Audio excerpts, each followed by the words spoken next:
Well, hello there, shapeshifters much? Let's talk about being a shapeshifter. Ooh, yeah, it's weird, but it's normal because there are 12 zodiac signs, archetypes, and so that means 1 in 12 people is a highly sensitive individual person. Did you know that? So, yeah, all right. These days, psychology is making shit up, and I'm getting a little bit tired of it. Um, okay, normal is a lot of things, and normal is all the archetypes are normal. And what we're doing these days is we're saying that um, your individual sorts of expression of your individual archetypes is a disease, and it isn't. It's not. So I am here to explain shit because that's what I do. I'm a granny splainer. I don't explain. Well, I explain being a granny. I can do that. I am a granny who explains things. And the only reason I can do this, I can't remember shit either. But let me tell you, the reason I do this is because I know this. I love this backwards screen thing. Because I know this. And why do I know it? Because I've lived it and thought about it and lived it and thought about it and thought about it and lived it some more until I figured it out. Yeah. Oh, I just got my screen bigger. Okay, so shape shifting. What is that? It's Neptune.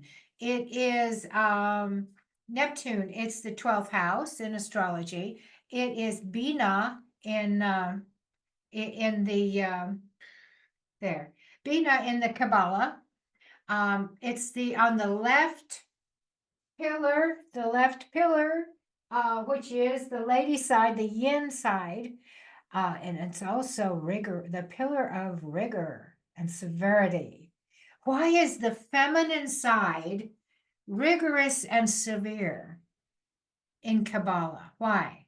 Because we ladies, we're supposed to be dainty and tra la la la, right? Well, guess what? We can be. We can be very tra la la la. And actually, the top lady is very tra la la la la la.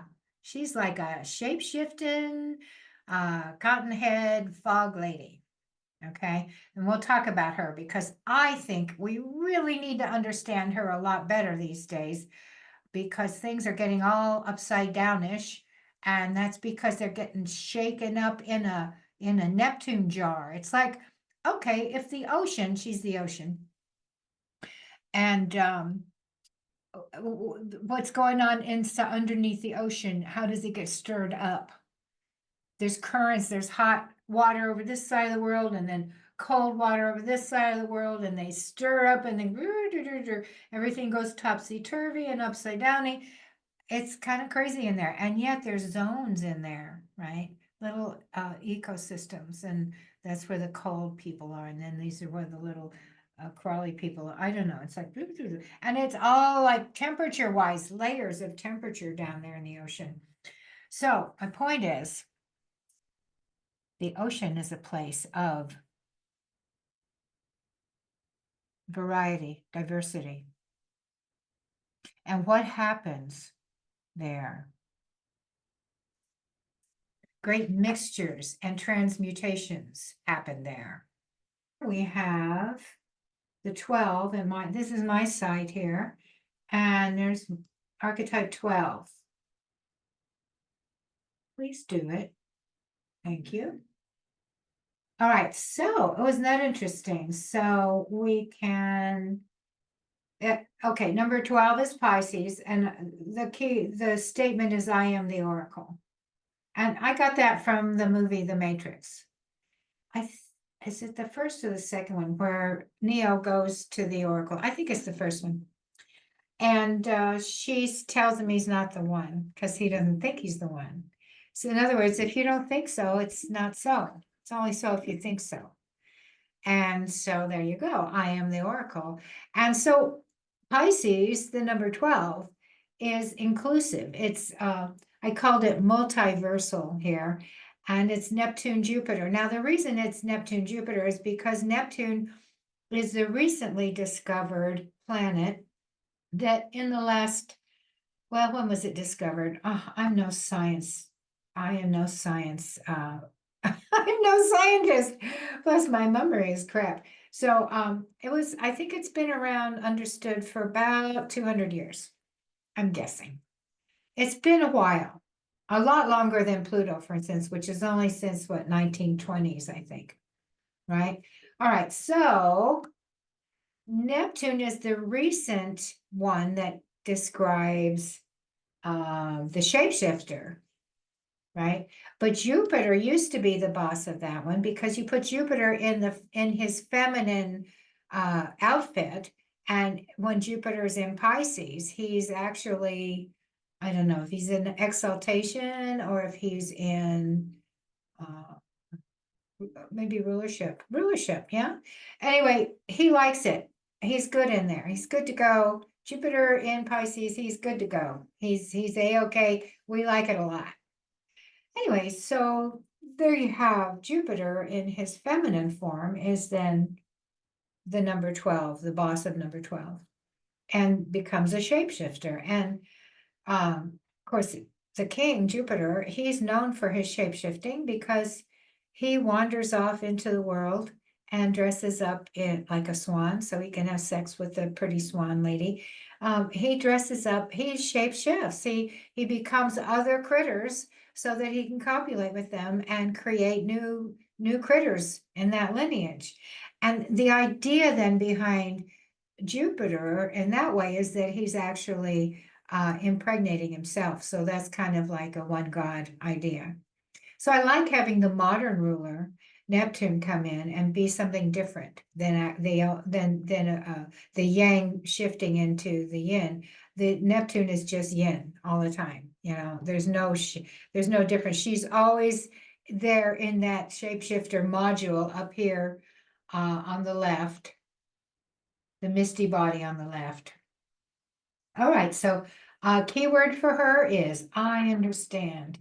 And I love the song that from Elvis, we're caught in a trap. I can't let go because I love you too much, baby. Yes. So, in other words, we're in it to win it. We're in it to be it. Well, no, we're in it to understand it because we can't win and we can only lose. What have you got to lose? These are ideas that get mushed around in this shapeshifter world. Okay. So there's your sign of Pisces. I put this little circle-y thing in here because I think this really describes the energy of Neptune. It's just circular, it repeats itself, it doesn't go anywhere, it just is there. And it's gently, you move through that mist, you go through it and there you are, right? It's very superfluous, it's very fluffy. I like to say it's fluffy. And I don't remember why I said frogs. Okay, green tree frog, Venus in the 12th, kissing frogs, learn to love frogs, and that we are all frogs, are we? So kiss away all things that repulse you are inside you and around you. Find that bad boy part of you and reel him into your light.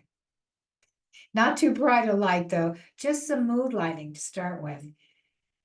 And then listen, watch, and learn him. That bad boy is every much a victim as you are. In other words, you got to be inside of yourself to know yourself. It's all about the self, knowing and being so porous that you allow all the possibilities into yourself. Now, this is just one level of femininity, the top, highest, most misunderstood. And of course, the key word is to understand the understood, the misunderstood. Here's being there. You have to be there. So that movie is old from when I was young. And that movie is brilliant. And you should watch that movie, Being There, if you want to see what's going on today.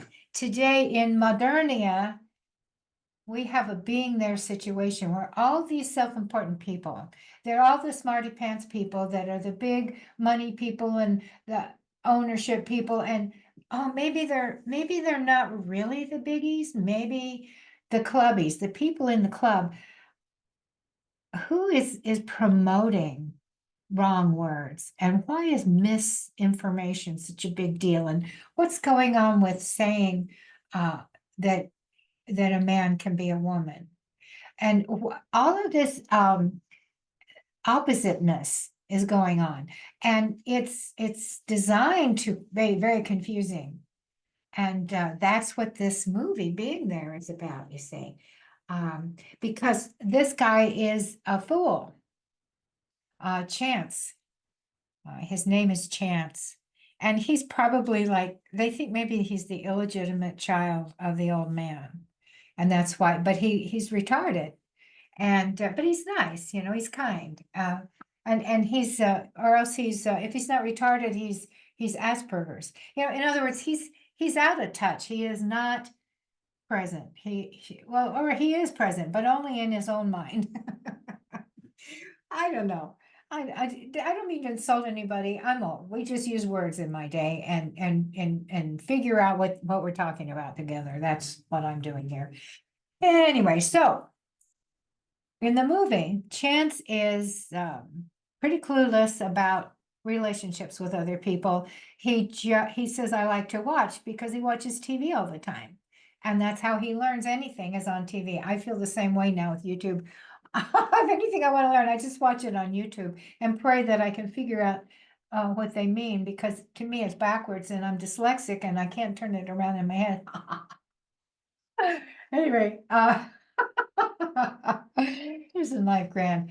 Yeah, so being there, and he says these little non sequitur one-liners, like, "Oh, I like to watch," and so then the lady thinks that she, because she wants to have sex with him, and so she thinks he means he likes to watch, he's like a pervert who wants to watch her have sex, but gets off on that. But he doesn't. He just like he'll watch anything and then parrot it back. And all the people around him are trying to derive meaning from his stupid answers. And they are making shit up left and right. This is so Neptune. This is so freaking Neptune. And so, oh my God. Anyway, it goes on. And at the end, I think the inference, I don't remember, I haven't seen it in a while, but I think that the inference at the end is that he'll be president. He's going to become president. So there you have it. All right. Neptune is music and poetry, because Neptune is beyond everyday words. Everyday words are in a whole different place in the tree. Neptune is upper left, and words are Mercury, and that's lower right. So complete opposites. So when we go into the land of Neptune and the misty body of the goddess, we're singing, we're dancing, we are expressing ourselves and understanding things by movement, internal movement, and response. So in other words, movement is yang, motion, if it's induced by your thoughts. In other words, I'm going to do something, I am acting out. However, on the feminine side, the Neptunian side, it's like, I'm responding. Okay, so I felt the action of the yangness upon my body, because she's a body. And my body is then going to respond in kind. Thus, we have the mimics. Thus, we have the shapeshifters. So people with the strong Neptune are those are the real method actors. Those are the actors that blow your freaking mind when you see them in a part that you can't see the person anymore. All you see is this veneer that they've created that looks and feels like the thing they're representing. Now there's Neptune at work. All right, so I did see some people talking online about all these different, now who was I? Oh, I know, it was the Astrology Podcast. I love those guys. And they were talking about the various people with these shapeshifter archetypes. And so they had Jim Carey, and they had, let's see. Okay, let's see if I can put, Oh, wait, should I finish my page? Maybe I should. Hang on a minute. Let me just put a kibosh on the shapeshifter characters and I'll finish up on my page. My God, see how I am? I'm just like this. Okay, so music, and then, oh, I put the cathedral um in my list because it's the aspiration. They build these temples that are aspiring to God. So, and the temple is the body. It's the goddess is the body that holds the spirit, so that's how that works. Okay. Then next is uh oh, you can't really see these very well. Let me go back to my page. Go back to my page. Where is it? Oh, here we go. There we go. So, and I put this a room of one's own because it does represent isolation. You're alone in your feelings. You're alone in that mist. You can't really see much going around you. It impresses the other is impressed upon the blind body, the wordless body. So yeah, there's this aloneness. And then of course the goddess flying through the water. I use the manta ray there. The goddess is large and her memory is impeccable, although wordless. The memory is felt and experienced. It's not said. Thus, we have poetry because, right, they use words as almost like placements of emotion or response or a feeling. They use the words as art objects rather than meaningful placeholders for ideas. And then we've got the lady in the bottle, and this is to say we're all in a trap of our own making, and that is very Neptunian in 12th house. And then, of course, the homeless man sacrifice is required here in this element. So when you see impoverished people, you must understand that they are holy. This is a sacred event for them. That one just really gets my heart. Okay, so let's go to Jim Carey. All right, so if ever there was a shapeshifter, it has to be this man, right? And of course, you can see all the pictures. He's got the who's that? That guy is the Fire Marshal Bill, right? Yes, and of course, the mask. So good. And the way that he contorts his face is just great. And he's just hilarious. And then, of course, he could just be charming as well. So we have him being charming and friendly. And nowadays, as my astrology cohorts pointed out, now he's saying there is no me. So what is that about? Well, that's extremely Neptunian. It's like the actor, this such a good actor that you don't see him anymore. There is no me. And so what that's saying is that my spirit is so dissolved, Neptune is dissolving, is so dissolved into the moment that there really is no me. Meaning there's no ego, I think. Yeah, because Neptune dissolves your ego. It just makes it go away. All right, so let's look at the next one. Who put Jim away? They pointed out that Salvadore Dali had Neptune rising, and that he was quite the showman. He walked around with a cheetah as his pet cat, and they said that he did promotions. He would go out in the public and do outrageous things to get attention. And that's how he sold his work. But his work is it's just fabulous. But it's very Neptunian. Look at it. It's all dreamy. It's dreams and things melting. And almost as if other worlds are pushing their way into his reality at all times. These pictures are not just pictures, they are words, they are feelings, they are experiences, and they're images of experience. And that's a real skill. That's a talent. You have to be able to see into something to put that on canvas in 2 dimensions. So, but this is very Neptunian, right? Okay, and then they brought up that Kim Kardashian has been through many, and she has Neptune rising, and these are all the Kardashian. I mean, she put her all that shit in her butt, not shit, excuse me, all that goop to make her butt really big. Remember that? That was a while back, and then evidently she took it away because it was probably literally a pain in the ass.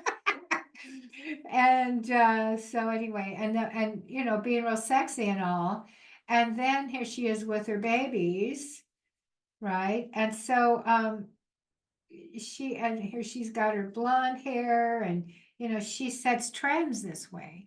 And really, she's not, I don't think she's really, I mean, is she really attached to being any of those things? Probably not. I think she's a consummate actor. And that's what all these images are really about, is acting. All right, so there is that. All right, so I hope you're getting a feel for the Neptunian experience. And let me show you here. I can move this thing out of my way there. Okay, so on this page, I went and got from this page, what is it? It's Future Scope Astrology. It's just a random site that I picked. And because they're all the same, they'll all tell you the same thing. Anybody who does astrology will use the same language. So it's spiritual and mysticism. It's intuitive and psychicism. Now, the psychicism and the intuition are both, oh boy, I wish that wasn't showing. I wish I could make that go away. All right. But the psychicism it can be all the different senses. So you've always heard of there's clairsentience and clairvoyance and I don't know them all. Point being, there are lots of clairs and they're all around the senses. So there's one where you touch a thing and you can get an impression of a person or a place that's related to that thing.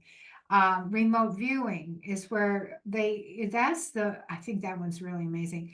That one's where they give the person coordinates, and then the person walks around or sits there or whatever and starts sketching out whatever, and it turns out to be they're drawing a picture of the place, the coordinates. I mean, all these things are very Neptunian. It's about imagination.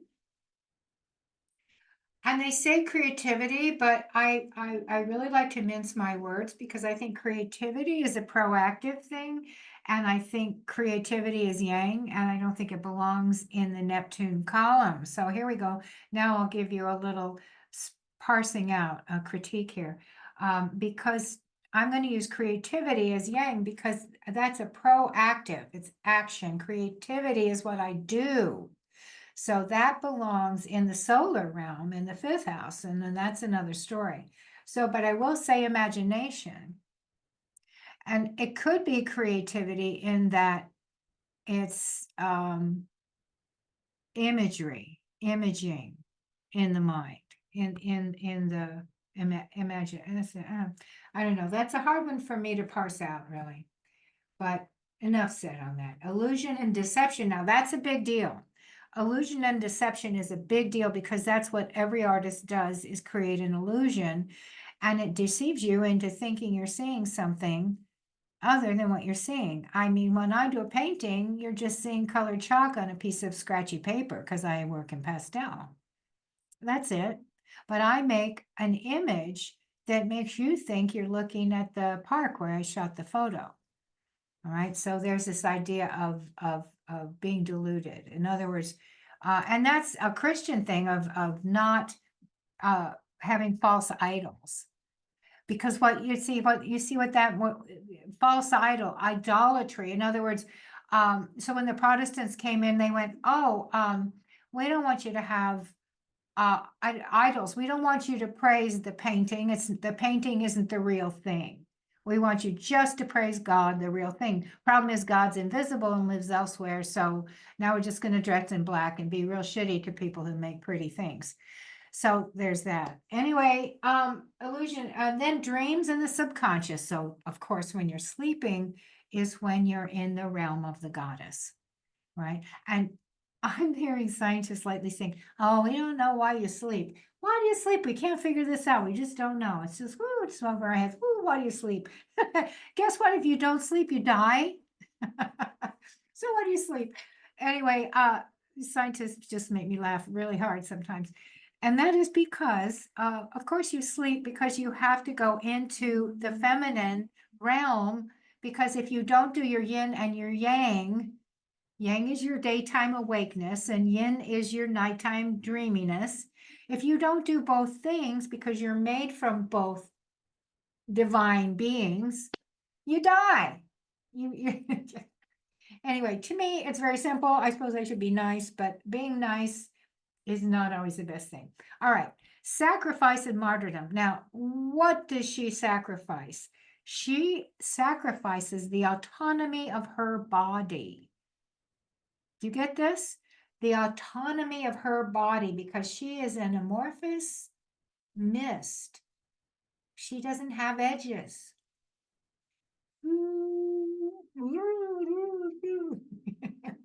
Got it?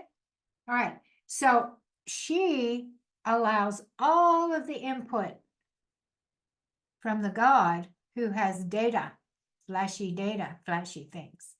And it flashes into her amorphous, foggy self, and she receives all of it. No filter, none.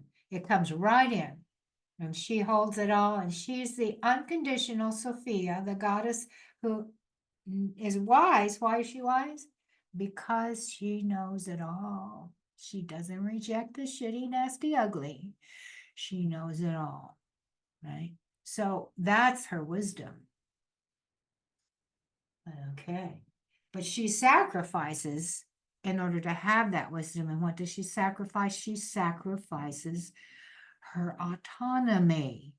That is ultimate femininity, is sacrificing your borders, your boundaries. And why does she do that? Because she's ladylike. And being ladylike means that we have special holes for that.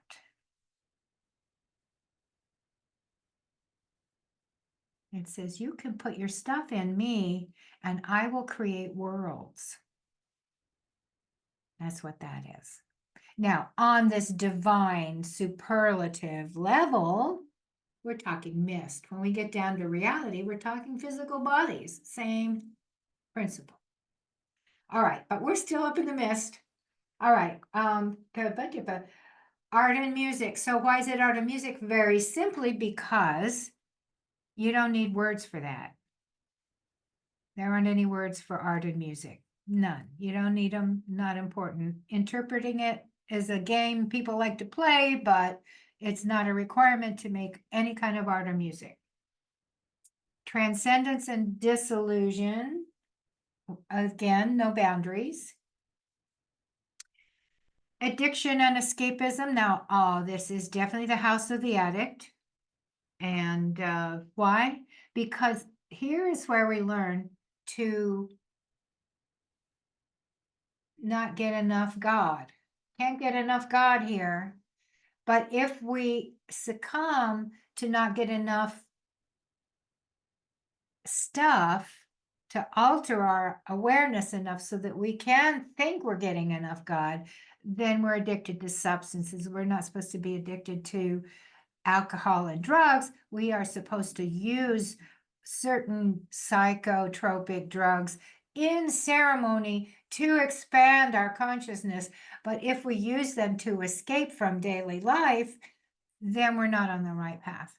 that it's not, I mean, who's to say if it's the right path? Honestly, people who screw up and die in the gutter with booze in their system, maybe that's the righteous path. But you see what I'm saying? You make these choices if you can. And that's sometimes you can, sometimes you can't. It depends on many variables.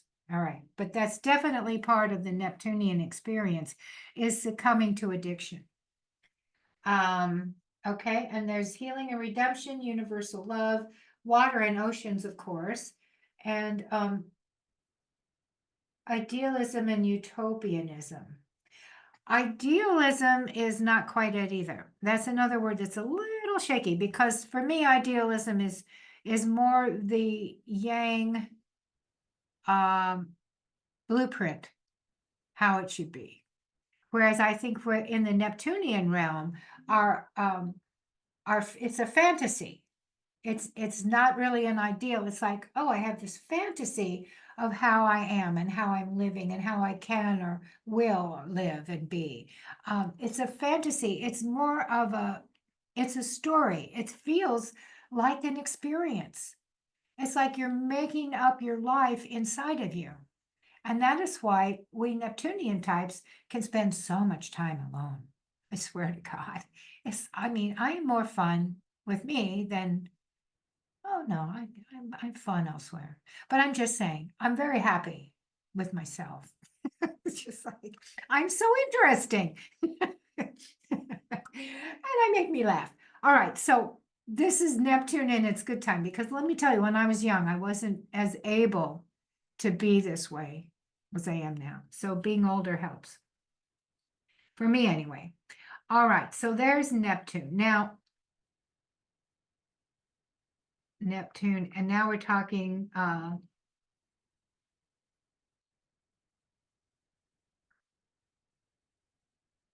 okay, so here are the negative traits then. This side did really good. Overly idealistic. In other words, too much in fantasy and not enough in the world.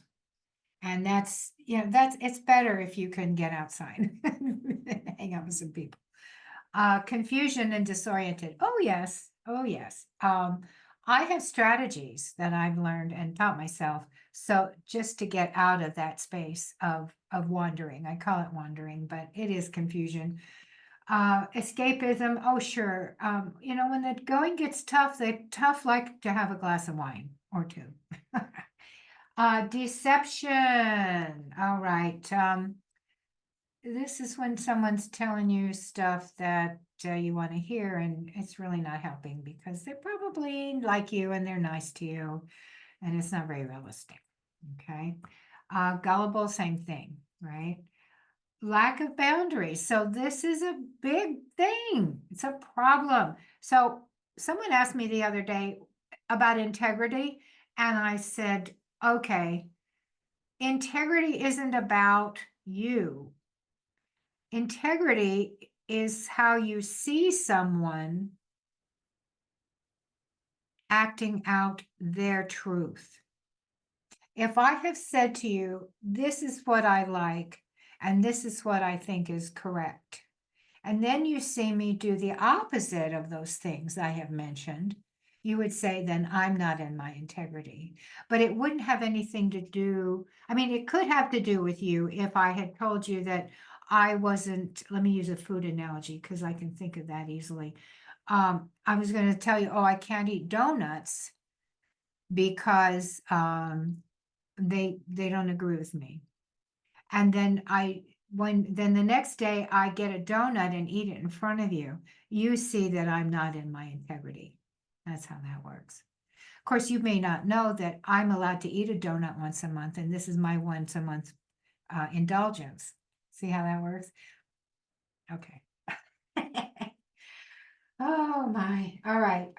Victim mentality. This is huge now.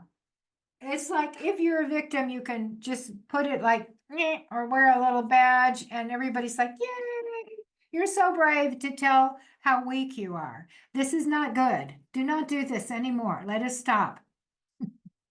Let us stop. When I was young, me and my friends, we loved to tell our victim stories. And boy, did I have some good ones because my mommy sent me out to a pedo when I was 13 and had blossomed into a beautiful body and was still a child. And bad news. And just like, oh, that gave me, but I didn't remember that till I was 35. All I'm saying is there is a lot of complication in life. And if you don't have complications that you have to overcome and figure out in your mind how to improve with better words and different perspectives, then you're a fool. You're just a stupid head. And so there are a lot of stupid heads running around and I'm going, oh, wow, owie me. Shut the fuck up. Stop it. Get a spine. And believe me, I love you, even if you're playing victim, because guess what? I played it long enough that I know how important it can be to a person. But let me tell you how good it feels to stop. What happens to you when you stop playing victim is you get to be the boss. I get to be the boss of that. I get to reword that. I get to reword my victimization with a new story. And boy, oh boy, does stories matter. And that's a Neptune thing. Now, that's a skill, and that is a positive way to use it. You tell a story and you twist it up a little so that, hey, let me give a better ending to that. And look at me, I'm a better ending now, aren't I? Because guess what? I'm doing this. And I can tell you stuff. That's a better ending than me whining, right? Yeah, it is. It is. I don't care what you think. For me, it's a better ending. I feel great. All right. Passivity.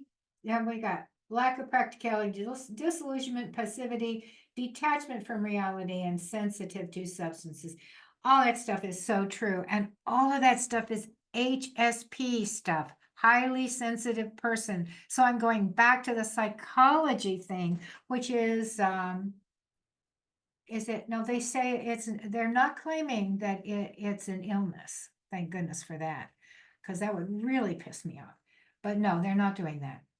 But here's the big thing is sensitivity to substances. And I think this really is important in this day and age because, as I've said on other videos in other places, is that sensitivity to substances is because the environment we're living in is made from Neptunian substance, oil.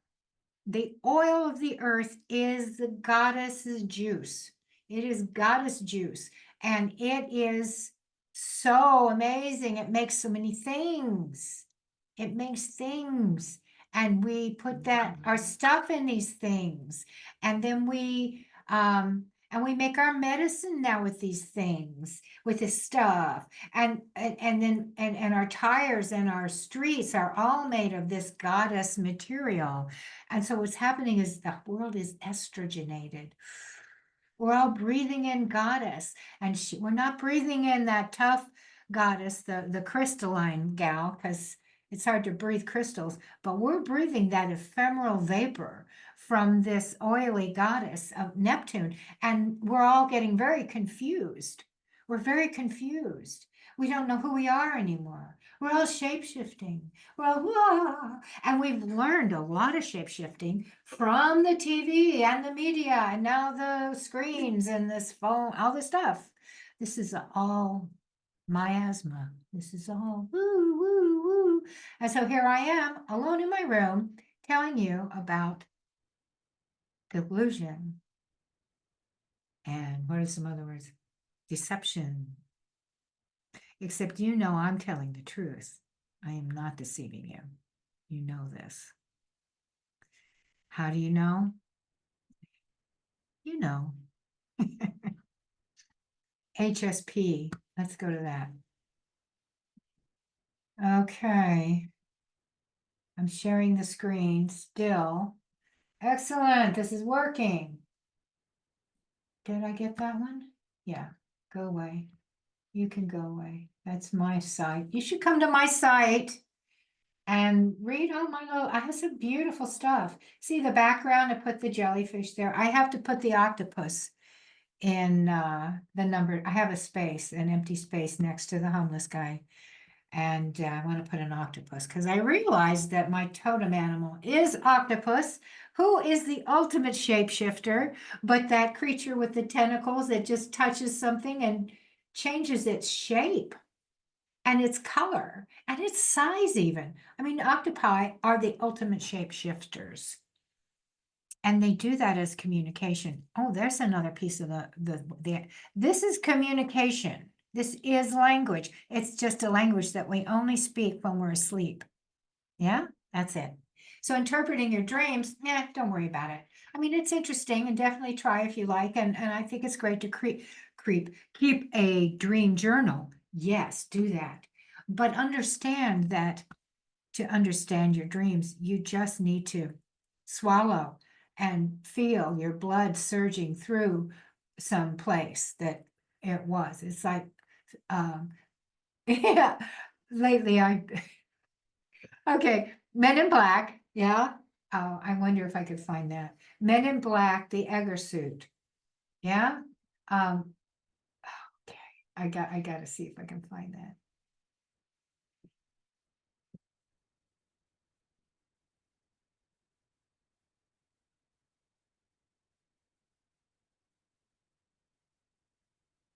All right, let's see if that comes up because that's how I've been feeling lately. And I think a lot of people have been feeling that way.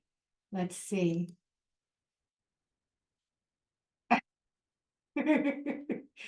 Oh, let's see.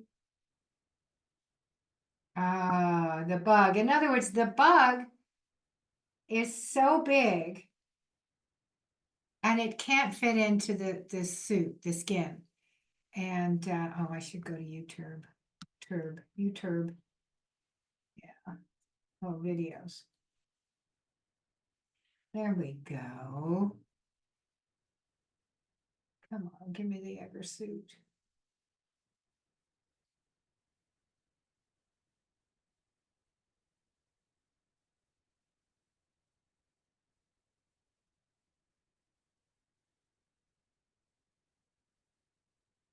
All right, maybe this is it.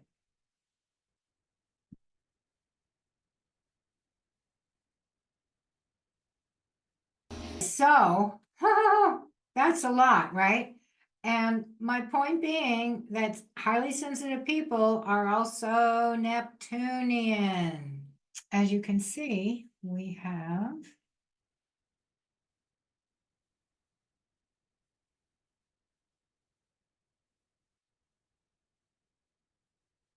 this feminine column.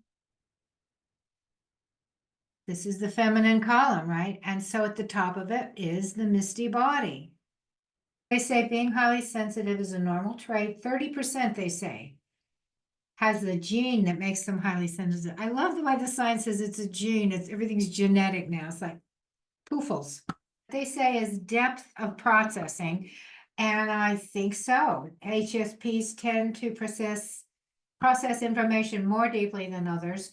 For example, if someone tells an HSP their address, the HSP may mentally repeat it over and over or compare the street name to other similar sounding words and name. They may notice a metaphorical connection between the street name and other ideas. Do you do that? Yes. Because why? Because when you're in that amorphous mist body, everything's bumping up against each other. And there is a thin veneer of experience. Having, oh, that's familiar. Let me go find out what that's familiar and what's similar. Uh, non-judgmental, of course. And it says the practical side of that is that helps their memory. But it's also tiring because the nervous system is working overtime to process all that stuff. So there's that. Overstimulation is another one. Processing every little detail is exhausting. And I would call it sifting sand. Finding the little pink ones. It's really hard. It is a lot of work. So examples being able to only plan one or two things a day in a day. Just doing, So I guess what they're saying is the strategy is to limit yourself. And that's why the archetype is about being in prison, being in a cell, being in a tight spot, being between a rock and a hard place. There's this idea of being captured. And because what happens when you're forced to be in a narrow environment, it allows you then to just have the full experience of your response rather than jetting about trying to make all these associations. Okay, empathy is another one.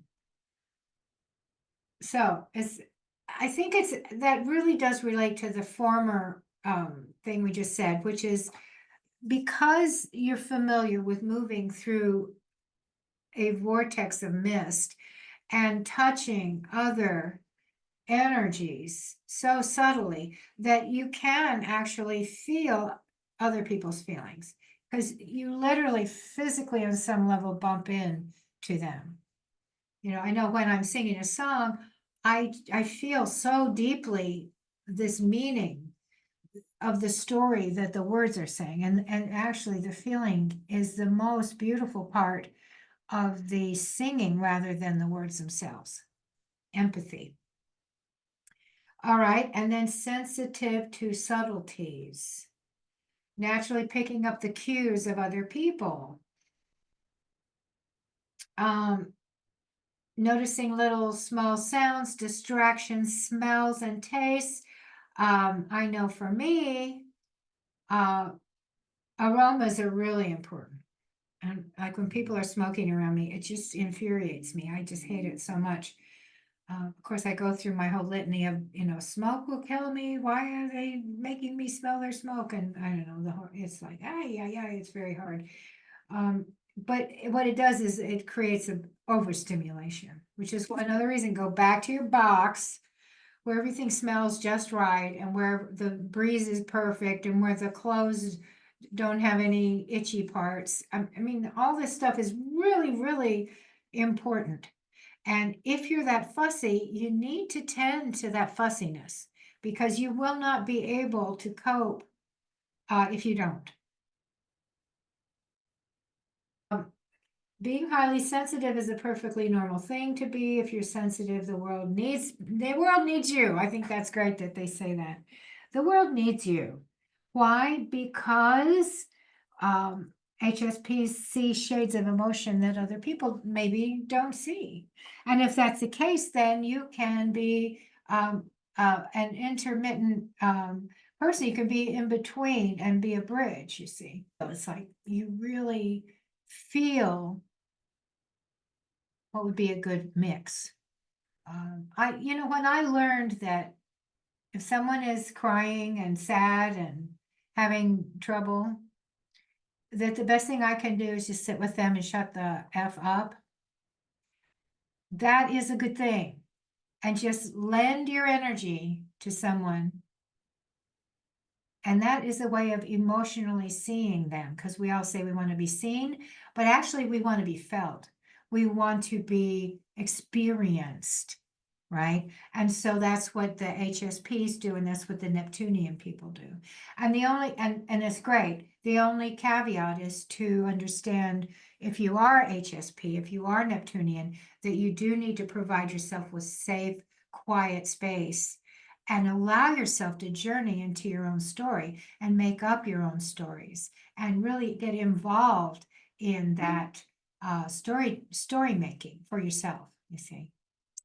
Oh, okay. Oh, I like the way that's working out. So as you can see, I have one here where I show the archetypes of femininity that have been co-opted by the masculine, by the left brain. And that's a whole anti-patriarchal one.